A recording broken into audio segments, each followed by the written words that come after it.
Hello and welcome to CBS Automotive. My name is Ardil and I'm really proud to introduce another one of our videos.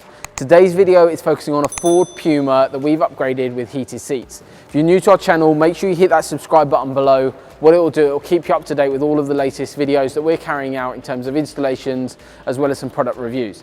So on this particular vehicle, what we've got is a heated seat solution. So you can now see that what we've got is a little switch mounted on the seat. So what we do is we customize this to every single vehicle. We choose wherever it looks best, but we can move that around. If you did want it somewhere else in the vehicle, we can move that around for you.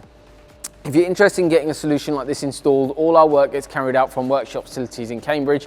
So we'll drop all our links below, but make sure you get in contact with us and we can go through step by step about what's involved on adding heated seats to your vehicle.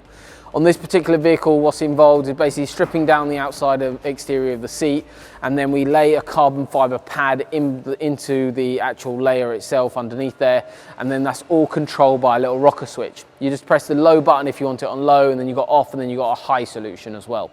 So that's a really brief overview of this system on the Ford Puma. If you're interested in something like this, just make sure you get in contact with us. All our work gets carried out from workshop facilities here in Cambridge, but we'll drop all the links below just so you have everything to hand. So thank you very much, guys, and we look forward to upgrading your car soon. Thank you.